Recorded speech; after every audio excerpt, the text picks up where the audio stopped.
പുന്നാരപ്പച്ച ആ പേരൊന്ന് കേട്ടിട്ട് വേണച്ചൊന്ന് പെണ്ണെട്ടാനേ. ആണ് പേരാണ് കയറ്റിയാ പോരാ, അതിന് കുറെ കാര്യങ്ങൾ നോക്കാണ്ട്. അതിന് കേറാൻ കുത്തണം. വെള്ളം ഇല്ലാതെ എവിടുന്ന് വെച്ചാൽ പെരപ്പണിക്കൊക്കെ വെള്ളം അടിച്ചാൽ അതിന് അപ്പുണ്ണിന്ന് വരാറുള്ളൂ. അതിന് താനെ നോക്കാണ്ട്. നിങ്ങൾ ഇങ്ങനെ കേറുത്താണ്ട് എന്നാ അല്ലായിക്കൊന്ന് കേറിയിരിക്കാൻ പറ്റാ. എനിക്കത് പറഞ്ഞാൽ മതി. പെരപ്പണിക്കുള്ള പകുതി പൈസ എൻ്റെ അടുത്ത് അയച്ചോളൂ. അല്ല നീ എങ്ങനെയും പെരപ്പണി കഴിച്ചാൽ നോക്കുമ്പോ ആ അവിടെ എത്തിയില്ലോ. ഇതാ വരുന്നു. ആ ഇത്ര പെട്ടെന്ന് നോക്കൽ തുടങ്ങി. ഞാൻ വെള്ളം കണ്ടിരിക്കണോ? ആ എവിടെ കണ്ടു? കണ്ണു തുറന്ന് നോക്കുക. ഈ കോഴിക്കൊക്കെ കുടിച്ചാൽ വെച്ച് ഈ പാത്രത്തിലോ? ഇത് നോക്കാൻ ചന്ന കൊണ്ടേണ്ട ആവശ്യമുണ്ടോ? ഗീറ് മാറ്റി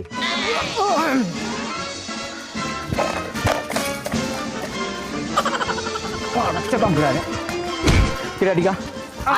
നോക്കാൻ വെച്ചാന്നുണ്ടെങ്കിൽ ഈ കണ്ടത്തിലൊരു പെര കയറ്റണം, അതിലൊരു കേറ് കുത്തണം. അതിന് താനെ നോക്കാൻ എന്നെ കൊടുക്കുന്നുണ്ട്. കേറാനുള്ള സാധനം നോക്കുകയാണെങ്കിൽ അത് ഏണി ആയിരിക്കും നല്ലത്. കേറാള് ഏണി നോക്കാം. ചന്ന കൊണ്ടേണ്ട ആവശ്യമുണ്ടോ? കണ്ടില്ലായിരുന്നു. എല്ലാം കേറ് കളക്കാനാണ്. കിണറിന്റെ കാര്യമാണോ